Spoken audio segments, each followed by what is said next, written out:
teman-teman semua, kembali lagi bersama saya Des Johan dan rekan saya yang paling setia, Victor Aditya. Gimana kabar lu, Tor? Hai Den, baik-baik. Apa kabar Den? Udah berapa bulan?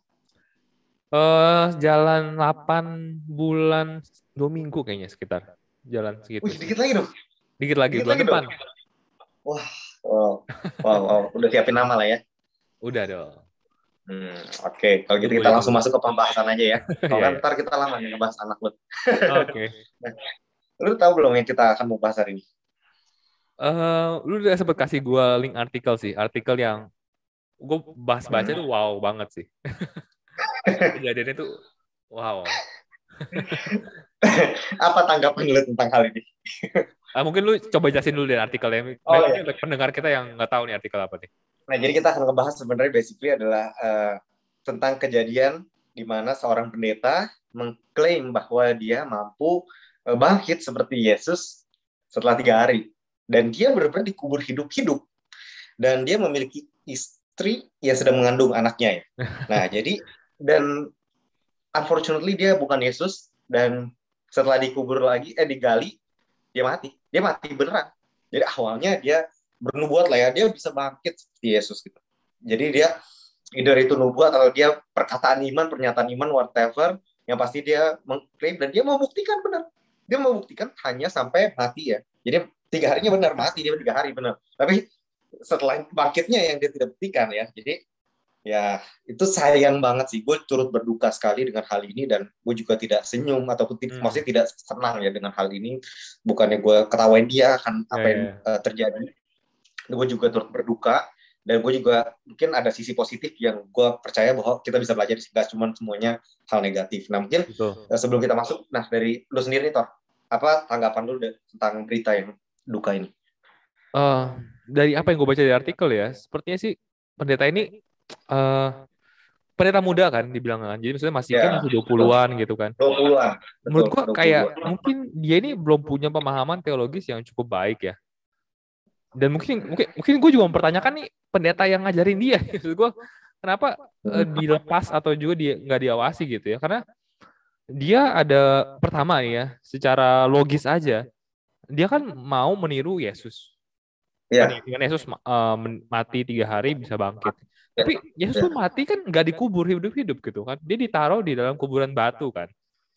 Ini dia mencoba dengan kubur hidup-hidup gitu. Jadi kubur dengan tanah benar-benar kayak orang mati pada umumnya gitu. Jadi kayak itu aja udah beda gitu ya secara logis. Terus kedua adalah dia salah menafsir ini kan malam terakhir Yesus kan. Dimana kan dia mengutip di mana pas Yesus kan pas perjamuan kudus, perjamuan terakhir dia adalah Supper kan dia ngomong bahwa lakukanlah ini atas peringatan akan aku kan. Tapi kan orang Kristen pada umumnya kan menganggap ayat itu adalah dengan konteks perkataan Yesus sebelumnya kan, di mana dia bilang angkatlah roti di tangan kananmu dan angkatlah anggur yang di dalam cawan dan segala macam. Konteksnya adalah roti dan anggur itu kan. Dan lakukanlah itu sebagai peringatan akan aku adalah perjamuan itu. Maka kita lakukan perjamuan kudus kan setiap bulan di gereja. Tapi dia menganggap bahwa peringatan itu adalah kematiannya yang harus diperingati kan. Jadi kayak yang harus dilakukannya itu adalah kematiannya. Dan menurut gue itu dari mana gitu. Kok gue juga bingung. Konteksnya tuh dari mana bisa sampai sejauh itu ya. Jadi kayak itu sih menurut gue yang pandangan singkat gue ya pas gue baca berita itu gitu. Wow, itu gue setuju banget sih bahwa pertama kali yang akan kita semua tanyakan adalah kenapa elders di sana tidak mencegah ya. Maksudnya dia punya komunitas dan ternyata setelah kita cari tahu ya sebenarnya ada beberapa orang yang mencegah. No, it's wrong gitu. Udah ada orang yang mencegah. Tapi ada yang menyetujui gitu. Jadi akhirnya yang menyetujui ini anak ditangkap karena udah bagian daripada pembunuhan itu kan. However ya, kalau menurut gue sih ya benar banget bahwa ini adalah benar banget yang kita ngomong lagi dan lagi di Alkitab bahwa Tuhan bilang my people destroys because of lack of knowledge. Nah, is this real gitu? This is real gitu. Benar-benar destroy karena dia bahkan bukan destroy, dia mati karena kekurangnya pemahaman ataupun kurangnya pengertian, pemahaman dan pengetahuan ya akan apa yang dibaca. Terutama memang karena seperti yang bilang juga memang terutama di generasi muda ya, terutama dia pendeta atau dia leader, dia kan cenderung untuk ada namanya kayak pembuktian ataupun dia begitu yakin akan sesuatu yang dia yakini ketika dimana dia rela untuk willingly sacrifice gitu karena dia masih muda kan, berapi-api on fire. Nah ini sebenarnya adalah salah satu bahayanya untuk kita terburu-buru sih mengangkat seorang leader daripada anak muda. Karena kita juga lihat lagi dan lagi di Alkitab dia bilang orang ini harus memiliki dikenal sebagai orang yang punya satu istri, satu anak, kemudian istri dan anak, dan dia nggak berzina, dia bisa self temper, dia bisa mengkontrol dirinya. Ini kontrol diri ini paling penting. Kenapa paling penting? Karena kalau sebelumnya kita pernah ngomong tentang spiritual warfare ya, bahwa ketika lu ketika lu udah mulai melakukan sesuatu untuk Tuhan, maka lu jadi target. Sementara kalau lu ngelakuin sesuatu against God, ya berarti lu satu tim. Ya kan? Berarti lu nggak perlu jadi target teman gua. Nah, tapi kalau misalnya dia udah melakukan sesuatu against God, for God, berarti kan ada temptation yang lebih untuk orang-orang seperti itu. Dan salah satu yang kita tahu dari temptation yang dilakukan oleh iblis adalah pembuktian diri. Dari mana kita tahu? Yesus diminta buktiin. Iya nggak sih? Jatuhin dengan firman Tuhan. Betul. Jadi jangan pikir bahwa ketika ada suara Tuhan nih, atau suara yang dari hati kita ngomong soal membuktikan sesuatu yang ada di Alkitab, itu belum tentu dari Tuhan. Karena iblis juga melakukan hal yang sama ke Tuhan. Ini lucu kan? Ke firman Tuhan, dia pakai firman Tuhan untuk melawan firman Tuhan. Kan Yesus adalah firman kan? Sebelumnya. Jadi bayangin kalau iblis melakukan itu kepada firman yang menjadi daging, terlebih lagi pada kita semua. Dan itu yang lu bilang benar banget. Kenapa? Dari mana sih? Itu analogi yang paling logis sih. Kenapa harus dikubur? Itu pertanyaan pertama. Kalau memang mau niru, kuburnya di kuburan batu, dan lu akan hidup setelah 3 hari. Maksudnya iya kan? Maksudnya lu tinggal lay down setelah 3 hari, lu hidup. Karena memang, ya kalau lu mau ikutinlah semuanya dong. Jangan, kenapa lu harus dikubur? Ini itu pertama ini udah salah. Dari pemahamannya udah salah. Karena Yesus tidak dikubur.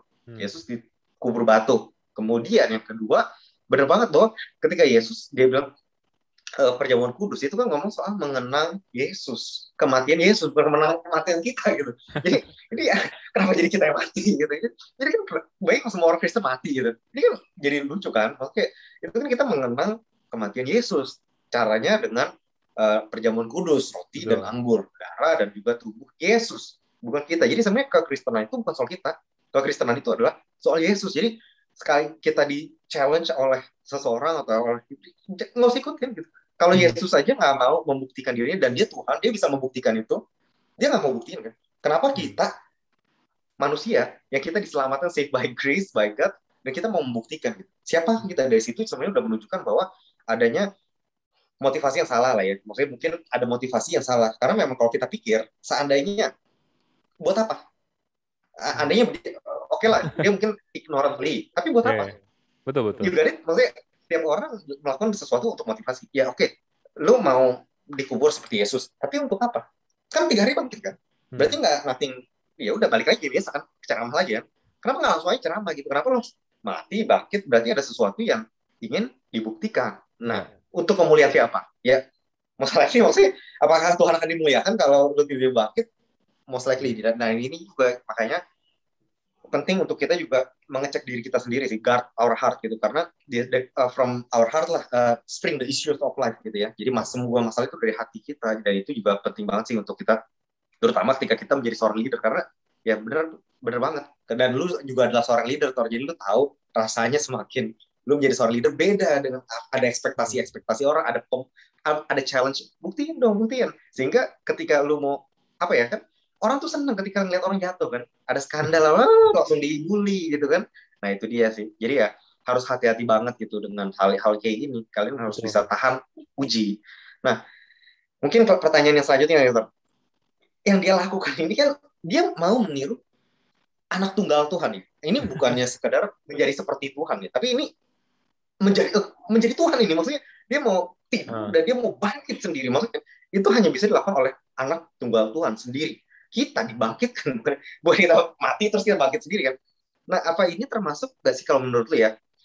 Apakah ini merupakan penistaan agama atau he's against God nggak sih? Dengan dia melakukan ini, apakah ini against Tuhan apa tidak gitu? Karena kan kalau kita pernah ingat sebelumnya di tahun lalu pernah kita ada 2 pendeta besar, yang satu bernubuat kemudian tidak terjadi, yang satu lagi ini maksudnya marah dipakai nama Tuhan segala macam.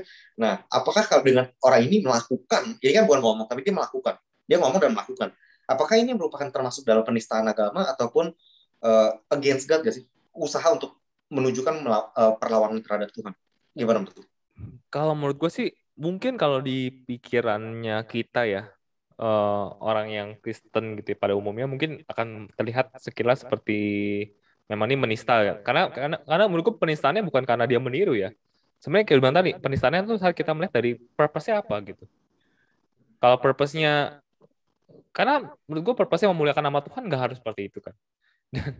Dan kalau nanti kan dia bisa sama-sama kayak Yesus, menurut gue juga itu juga nggak memuliakan nama Tuhan. Berarti Yesus nggak spesial karena ada kejadian lagi orang gitu. Jadi kayak nggak mungkin juga Tuhan melakukan hal itu sebenarnya. Jadi maksud gue kalau dia memuliakan nama Tuhan ya other than that gitu loh. Nah, jadi menurut gue dari segi itu sih menurut gue pasti kalau akan kan itu bisa berhasil gitu, pasti heboh dan akhirnya yang besar adalah nama dia bukan nama Tuhan kan kayak lu bilang tadi. Jadi dari segi itu memang kesannya ada penistaan ataupun juga ada against God di situ. Tapi kalau kan ya lu tau gue orang positif kan. Jadi gue mencoba untuk mengerti posisinya dia. Menurut gue orang ini memang lack of knowledge gitu. Karena pertama mungkin backgroundnya, karena ini kan ternyata di Afrika ya, di Zambia atau apa kalau nggak salah. Dan Afrika kan memang kulturnya adalah atau juga budayanya sebelum Kristen masuk itu kan memang mistis kan. Mereka banyaklah berkaitan dengan hal-hal yang gaib, hal-hal yang percaya dengan hal-hal yang supernatural gitu itulah.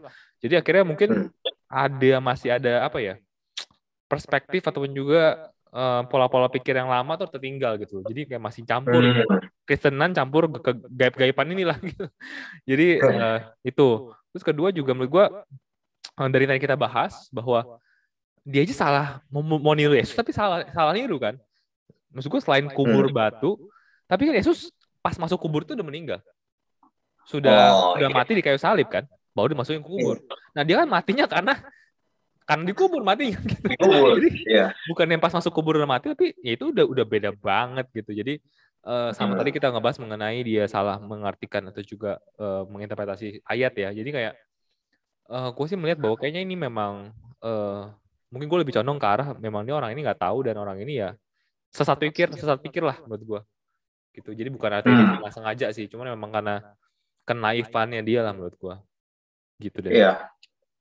Ya, gue agree dengan lo sih. Sama sih kurang lebih ya. Memang di satu sisi gue juga percaya bahwa memang ada motivasi juga yang salah di titik dimana mungkin motivasi mungkin ada keinginan dia pengen membawa lebih banyak orang lah ya ke Tuhan lah ya. Tapi mungkin juga di satu sisi dia pengen juga membuktikan bahwa memang dia bisa gitu di satu sisi. Jadi memang ada dua hal lah ya, ada double.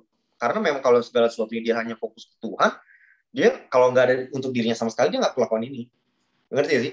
Gue lebih setuju dengan dia bleeding, ketemu orang sakit, dia lay hands on the sick, mau sembuh mau enggak dia lakukan itu, dan ada resiko juga dia bisa kena penyakit tersebut. Tapi gue lebih appreciate orang yang melakukan hal itu daripada dia mati dikubur dari sehat segar bugar, punya anak, punya yang lagi dia hamil dan juga punya istri yang baru dia nikahi, dan kemudian mati konyol kayak gini.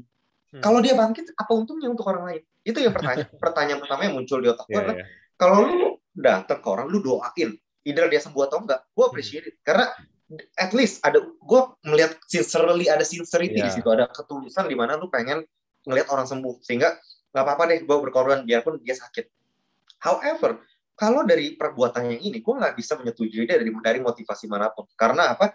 Karena kita sudah sama-sama tahu bahwa yang tadi lu bilang benar, bahwa anak tunggal Tuhanlah yang memiliki kemampuan untuk dia mati dan dia bangkit, dan itu special for God gitu loh. Sama kayak kita berharap kita bisa terbang tanpa pesawat gitu ya, kita bisa jalan di atas air, itu special for God. Dan Petrus pun datang karena perkataan di Tuhan untuk dia. Kalau kita berusaha berjalan di atas air, ini namanya against hukum gravitasi yang ada, dan itu namanya kita mau menunjukkan diri kita sebagai anak Tuhan. Karena Tuhan sendiri kan kalau kita pikir, kenapa Tuhan di jalan di atas air? Dia mau nunjukin dirinya Tuhan apalagi. Coba apa purpose? Ya supaya kalian tahu gue Tuhan. Itu ini ya Yesus pasti ngomong gitu, buat apa lagi dia jalan di atas air? Iya kan? Nah, kalau kita jalan di atas air, tujuan apa? Coba think about it gitu. Nggak ada yang terberkati, maksudnya nggak ada yang dapat keuntungan kan dari sana kan, selain kita. Cuman nama kita doang yang dipermuliakan. Itu yang gue lihat sih. Jadi untuk teman-teman juga, kalau memang kalian mau melakukan pembuktian terhadap Alkitab atau apapun itu yang langsung, lakukanlah yang berguna untuk orang lain. Janganlah sesuatu yang berguna untuk diri kalian sendiri, karena itu pasti salah. Udah 100% salah. Kalau sifatnya nggak ada orang lain, everything is about you, itu udah pasti salah gitu. Udah pasti 100%. Nggak usah pakai logika aja. Kalian nggak perlu baca Alkitab sering-sering kok. Cuma pakai logika kalian akan tahu itu salah gitu. Nah, Cuman ya di satu sisi ya gue percaya juga bahwa kalau memang hatinya tulus ya mungkin dia memang itu sih gue percaya memang mungkin dia lack of knowledge seperti tadi kita bilang bahwa ya memang ketidaktahuannya dia lah akhirnya dia mungkin dia terlalu berapi-api atau terlalu gimana kan dia membawa temptation ya nggak sih si Ya, di ya, sini ya. ngomong coba dong ya nggak saya Ah, bisa aja gitu dan akhirnya dia lakuin itu dan end up ya tidak baik ya jauh daripada ya daripada baik sih. Cuman kalau kita lihat nih di Afrika itu banyak tuh. Ini hanya salah satu. Ada yang kedua, cara mau sembuh. Pendeta kentutin muka orang. Lu pernah lihat? Serius. Orang tiduran, mukanya didudukin, dia kentut. Katanya kentutnya itu bisa menyembuhkan. Jadi, to be honest, kayaknya something's wrong with with the Africa. ya, ya, ya. Ada culture yang salah. Karena ini nggak terjadi cuma satu orang. Gitu. Jadi ada beberapa. Jadi ada di artikel, kalau kita klik-klik lagi, tuh ada yang pendeta ini mengklaim dengan kentutnya bisa nyembuhin orang. Ah, Pendeta ini mengklaim, kok kayaknya ada something wrong di sana gitu. Kayak ada sesuatu yang salah. Nah, mungkin dari hal-hal kayak gini ya, yang pendeta klaim kentutnya bisa nyembuhin orang lah, apa segala macam. Apa yang kita sebagai orang Kristen kita bisa pelajarin supaya kita nggak lack of knowledge banget lah. Jangan sampai kita kayak gitu, gitu maksudnya jangan sampai kita menjadi bagian daripada orang-orang ini kan mereka kan sebenarnya adalah orang yang merasa Tuhan yang memanggil mereka. Tuhan manggil gue nih, kentut gue bisa nyembuhin orang lu loh. Nah, dia benar-benar ngakuin itu dan mungkin dia tulus gitu. I don't know ya, tapi itu yang dilakukan di foto ada kelihatan pendeta lagi kentutin orang di mukanya. Nah, gimana Tor? Gimana maksudnya sebagai supaya hopefully orang Kristen jangan sampai ke arah sana. iya, iya. Pertama sih gue pikiran adalah pertama pentingnya doktrin sih. Maksud gue terkadang mungkin kita sebagai orang Kristen kita wah nggak suka banget sama doktrin itu suatu yang kayak stigma negatif kan. Soalnya kayak doktrin itu adalah suatu set of rules yang udah dibuat orang yang seakan-akan kita nggak boleh berpikir di luar daripada hal itu gitu. Tapi sebenarnya pada dasar doktrin itu adalah hasil ataupun juga apa ya orang-orang yang udah mengerti Alkitab, orang-orang yang punya hubungan dekat sama Tuhan, dia bisa melihat gitu isi hati Tuhan dan mencerminkannya itu dalam bentuk doktrin gitu. Nah, dan itu doktrin itu juga sudah teruji berabad-abad, beratus tahun gitu kan. Jadi pasti ada sesuatu yang baik dari hal itu gitu. Nah, masalah zaman sekarang orang Kristen tuh lebih suka dengerin pendetanya daripada dengerin doktrin gitu. Padahal sebenarnya pendeta pun juga kan sebenarnya belajar dari doktrin kan. Cuma kan banyak pendeta yang sebenarnya yang dia mengdevelop doktrinnya sendiri kan. Ini sebenarnya yang berbahaya. Kalau kentut bisa menyembuhkan itu nggak ada dalam Alkitab tuh ada yang bisa nyembuhin pakai kentut gitu kan. Kan juga itu ludah, itu pun juga Yesus kan yang pakai ludah gitu kan. Jadi kayak itu pun nggak langsung diludahin gitu kan. Jadi kayak aduh apa ya? Jadi untuk gue itu sih pentingnya doktrin satu. Kedua adalah baca Alkitab gitu. Baca Alkitab karena Alkitab itu nggak cuma berisi hal-hal gaib gitu. Jadi kalau teman-teman baca Alkitab itu tuh banyak tipe-tipe literatur dalam Alkitab. Ada yang kita tipe sejarah, mungkin yang satu raja-raja, Tawarik. Tapi itu kan buat supaya kita belajar kan dari tokoh-tokoh Alkitab mana yang perlu kita ikuti, mana yang nggak perlu kita ikutin gitu. Tapi kita jangan lupa juga ada kitab-kitab kayak kebijaksanaan. Kitab kebijaksanaan tuh kayak atau wisdom ya kitabnya Salomo lah, Pengkhotbah, ada juga Amsal, ada juga Ayub. Tujuannya apa ya? Tujuannya supaya kita juga punya nalar yang bijaksana gitu untuk menentukan bahwa sesuatu itu benar apa salah. Nah ini yang zaman sekarang tuh apa ya? Orang tuh nggak suka gitu ya kalau ngebaca Alkitab. Sukanya ngedengerin yang udah jadi gitu kan. Yang pendetanya bilang aja lah. Pokoknya kalau pendeta bilang itu udah pasti benar gitu. Nah ini yang Paulus bilang dengan orang-orang yang maunya disuapin gitu. Maunya makanannya makanan halus aja gitu. Gak mau makanan keras gitu kan. Nah ini yang bahaya sih menurut gue. Nah jadi menurut gue mungkin singkatnya itu sih dua hal yang penting adalah kita harus punya doktrin. Doktrin itu menjaga batasan kita supaya nggak keluar jalur. Kedua adalah ya supaya kita juga baca Alkitab dan kita tahu bahwa Alkitab itu nggak hanya berisi miracles tapi juga berisi kebijaksanaan gitu. Jadi nggak hanya kita wah kok kita dalam kesulitan kita doa sama Tuhan berharap miracles, nggak cuma itu doang tapi Tuhan juga ngasih kebijaksanaan buat kita ambil keputusan loh gitu. Nah ini juga seringkali bahkan mungkin lebih penting gitu ya. Gitu sih itu sih menurut gua. Ya gue setuju sih sama lu bahwa ya memang Alkitab itu semuanya nggak semuanya tentang miracles ataupun nggak semuanya tentang revelation dan juga memang kebijaksanaan ya dan kita nggak boleh memisahkan kedua hal ini sih maksudnya seringkali kan orang yang terutama yang karismatik ya mungkin ya generasi sekarang karismatik ataupun profetik ya ini akhirnya dia udah mulai keluar jalur daripada Alkitab karena base solely on revelation. Ini loh revelation. Tapi yang kita harus tahu loh, revelation itu udah memiliki banyak jalur yang salah dari awal early church gitu. Banyak orang yang mengaku bahwa mereka mendapatkan revelation dari Tuhan, kemudian membawa banyak orang for his crowd gitu untuk keuntungannya sendiri. Jadi amat gak bijaksana gitu. Kalau kita everything based on revelation. Ini udah jelasnya salah. Biarpun itu benar ya, biarpun revelation benar. Tapi kalau dia tidak pernah membahas tentang Alkitab ataupun keluar jalur, itu udah pasti false prophet, false teacher ya. Jadi itu yang makanya penting untuk kita baca Alkitab, doktrin, dan juga kita nggak memisahkan miracles dari kebijaksanaan sih. Bener banget bahwa gue setuju dengan lu bahwa hanya karena ada healing gitu bukan berarti kita nggak bisa punya otak untuk bisa datang ke dokter minta obat ataupun makan vitamin ataupun olahraga gitu. Ini bukan berarti kayak akan ada mujizat Tuhan kemudian kita nggak perlu lagi nih, nggak perlu yang ngelakuin hal yang bagian kita, seakan kayak udah everything baik miracle saja. Ini juga salah, dan karena kita juga harus tahu bahwa di Alkitab itu lengkap banget dan kita harus bisa divide. Ada hal-hal yang memang dilakukan khusus oleh Tuhan Yesus ya, maksudnya ada yang dilakukan khusus oleh orang-orang tertentu, contohnya kayak menghentikan hujan, kemudian membelah laut, itu memang ministry daripada Musa dan Elia, dan dia juga adalah two witness yang kita lihat lagi di Wahyu nanti. Cuma ini nggak bisa kita berharap jadi kita angkat tongkat ke belah gitu. Jadi kayak come on man, ini kalian out of your mind gitu loh. Jadi kayak emang ada hal-hal yang untuk orang Kristen boleh bisa lakukan, like hands on the sick semuanya itu believers. Kemudian ada juga mintalah apapun yang dengan iman percaya kalian telah menerimanya. Tapi mintalah apa nih?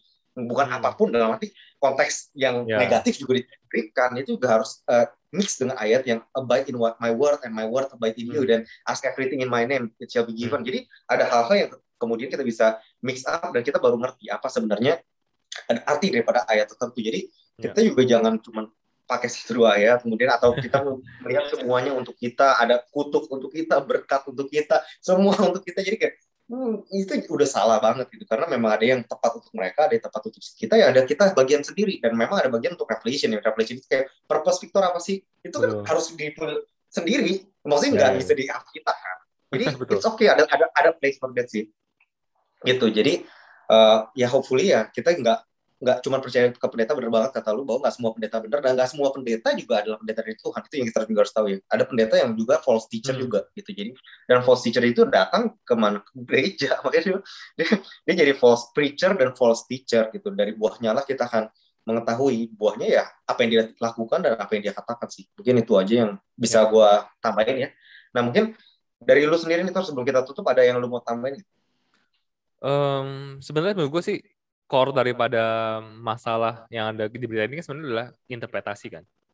Nah ini menurut gue yang penting banget sih, karena tanpa adanya framework yang jelas mengenai bagaimana menginterpretasi Alkitab, itu bisa bisa kemana-mana gitu. Karena kan setiap orang itu kan punya background sendiri ya, dan maksudnya kok kita budaya di Indonesia seperti apa, budaya keluarga kita seperti apa. Mungkin kalau tanpa framework kita interpretasinya bisa lu beda, gue beda gitu kan. Dan itu akhirnya jadi berbahaya sekali gitu. Nah, jadi menurut gue kita butuh framework yang baik sih, ataupun yang benar saat baca Alkitab. Nah, kalau buat gue sendiri, singkat aja sih, kalau gue biasanya pakai framework yang namanya STOP. STOP. Jadi saat gue baca ayat Alkitab, pertama adalah S gitu. Kita tahu situationnya dulu. Konteksnya apa?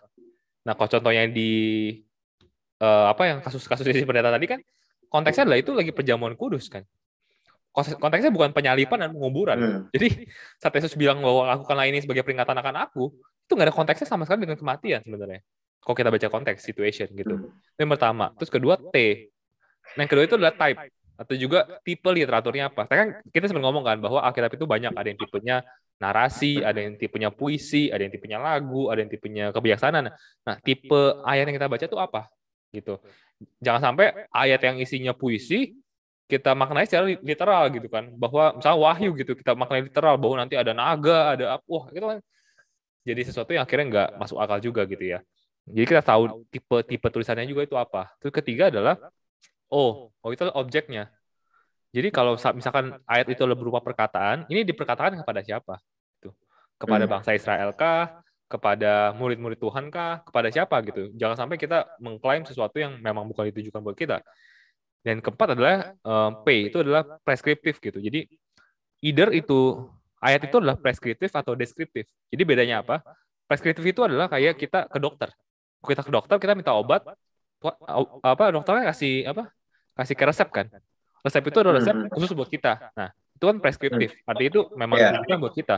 Tapi ada sesuatu yang hanya bersifat deskriptif. Sesuatu yang hanya sebenarnya cuma ngasih tahu aja loh, menjelaskan. Contohnya sih yang paling gue inget tuh kayak ini sih ayat Yeremia 29 ayat 11 gitu. Itu kan ayat yang paling sering dikutip kan. Bahwa karena aku tahu rancanganku padamu bukan rancangan yang membawa bukan rancangan yang membawa bencana tapi membawa damai sejahtera dan segala macam. Itu kan banyak yang dibilang bahwa itu janji Tuhan buat kita semua orang Kristen. Nah, gue kurang setuju sama di situ gitu. Karena sebenarnya itu janji Tuhan kepada bangsa Israel gitu. Tentu kita bisa belajar dari ayat itu bahwa Tuhan itu setia, Tuhan itu selalu menyediakan hal yang baik buat kita, itu setuju. Tapi kita nggak bisa mengklaim itu sebagai janji Tuhan atas kita gitu. Karena itu deskriptif untuk menjelaskan janjinya Tuhan melalui Yeremia kepada bangsa Israel, bukan kepada kita sebenarnya. Jadi menurut gue dengan framework STOP ini sih yang selalu kayak ngebantu gue untuk kayak meng-guide sih sebenarnya untuk membaca ayat. Jadi itu sih kalau gue digunakan singkatnya. Wow, itu membantu banget ya kayaknya untuk kita yang mau baca Alkitab. Thank you banget tuh untuk sharing sedikit wisdom tentang cara membaca Alkitab yang baik dan benar ya, supaya kita nggak sampai ke distract ke sejauh ini nih, sampai ada yang meninggal gara-gara salah interpretasi. Dan interpretasi itu juga bukan sesuatu interpretasi yang sulit ya sebenarnya, bukan karena kalau kita ngomong interpretasi Wahyu ataupun Daniel ya, karena itu layar. Nah, itu sesuatu yang memang lu mau klaim siapa yang benar nih, karena udah banyak yang interpretasi. Jadi siapa yang benar ya it's hard gitu, karena memang yang tahu mungkin Tuhan doang gitu yang mana yang benar. Cuman kalau sesuatu yang literal ini yang Yesus ini kan sebenarnya sesuatu yang boleh dibilang it's simple ya, simplest form gitu. Dia mengenang ya itu aja masih ada yang salah gitu. Jadi memang kita perlu banget sih stop tadi ya, yang tadi lu bilang situation segala macam gitu, itu penting banget. Dan juga namun ya mungkin yang bisa gue tambahin, bukan berarti Tuhan nggak bisa ngomong ke kita dari semua perjanjian Alkitab ya. Jadi ada saat dimana mungkin Tuhan memakai ayat tertentu, perumpamaan itu yang relate ke kita. Mungkin emang hal tersebut khusus untuk Ishak ataupun khusus untuk Abraham misalnya, serahkanlah Ishak, ya itu untuk dia. Tapi bisa jadi juga Tuhan berbicara lewat perumpamaan yang kita baca. Contohnya, serahkanlah hal yang paling berharga buat kita, misalnya gaming yang kita, ya mungkin itu maknanya yang kita bisa nilai moralnya ya. Iya, nilai moral daripada hal yang penting. Kita bisa menyerahkan hal yang paling penting dari diri kita untuk Tuhan, dan kemudian dia akan bekerja dalam kehidupan kita lah ya. Maksudnya dia akan memberkati bagaimana Abraham, dan bahkan dibalikin kan, Ishaknya juga dibalikin. Dan juga ya ada nilai-nilai moral yang memang Tuhan bisa sampaikan ke diri kita sih. Jadi jangan karena mungkin kalian pikir oh ini bukan buat gua, nggak mau baca. Ini juga sesuatu yang salah gitu. Takutnya kan ya, kita harus baca semua supaya kita mengerti nilai moral dan karakter daripada Tuhan itu sendiri ya. Kayak tadi lu bilang bahwa karakter Tuhan itu seperti apa. Mungkin namanya itu ada ayat itu bukan untuk kita, tapi kita bisa lihat value ataupun hati daripada Tuhan itu seperti apa. Mungkin itu aja sih yang bisa kita bahas hari ini ya. Kalau dari teman-teman sekalian mungkin ada yang mau bawa topik untuk kita bahas, bisa langsung ke Instagram kita @catataniman.id atau di gue @desojohan, atau di Mator di Victor Letia, atau di Perisai Iman YouTube channel kalau kalian lebih suka visual. Oke, kalau gitu kita tutup di sini. Mudah-mudahan kalian stay safe dan juga senantiasa di dalam perlindungan dan berkat Tuhan. Amin. Sampai ketemu di minggu depan. See you and God bless.